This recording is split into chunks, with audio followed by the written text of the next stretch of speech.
আসসালামু আলাইকুম দাদুরা। মগো সচিবালয়ে যারা এখন চাকরি করতে আছে হেরা এখন আন্দোলনে নামছে। আন্দোলনে নামছে কি লেগে?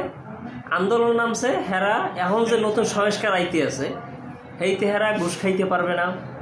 তারপর হ্যাঁ যদি ঠিক মতো টাইম মতো ডিউটি করতে হইবে, আবার টাইম মতো যাইতে হইবে, ঠিক আছে, জবাবদিহিতা করতে হইবে। হ্যাঁ, আপনি ছুটি ব্যতীত অনুপস্থিত থাকতে পারবেন না, ঠিক আছে। এইরকম আরও কিছু আনুষঙ্গিক বিষয় নিয়ে সংস্কার হইতে আছে। এখন এই সংস্কারের বিপক্ষে যারা আর কি, যারা এই ছুটি ছাটা নিয়ে ঘরে থাকবে, বিভিন্ন অনুষ্ঠানে যাইবে, এরা দেরি করে আইবে, দুর্নীতি করবে, এই শ্রেণীর কিছু লোকজন আছে, এরা এইটার পক্ষ নিয়ে এরা এখন আন্দোলন মিছিল মিটিং শুরু করছে। দৈনন্দিন কার্যক্রম ছাড়িয়ে আর কি। এখন চিন্তা করে দেখেন যে একটা হেরা দুর্নীতি করবে এবং হেরার বৈধতা দেওয়ার জন্য হেরা এখন রাস্তায় নামছে।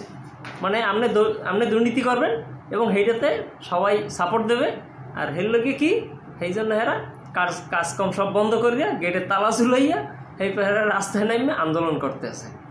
দেশে উজবুকের সংখ্যা যদি বাড়িয়ে যায় অবস্থাটা কিন্তু এইরকমই হয়।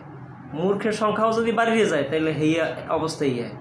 জায়গায় এখন বর্তমানে সবাই সংস্কার করতে আছে, সব জায়গার থেকে সব কিছু কাটতে সাইটে দেশটাকে উন্নত করার জন্য সবাই একত্র হইতে আছে।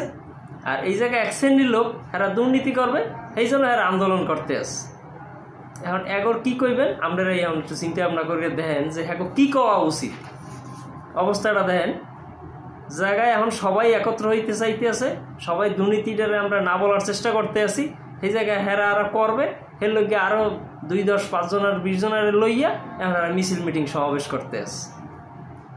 আল্লাহ আগে হেদায়েত দিক, হেরা জানি সহি সুস্থ সুন্দর পথে জানি আয়, দেশের কল্যাণে জানি কাজ করে।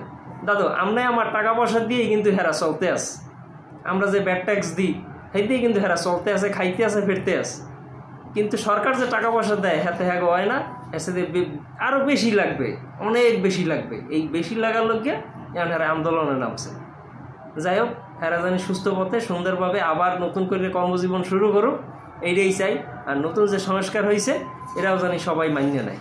ধন্যবাদ, ভালো থাকবেন, আল্লাহ হাফেজ।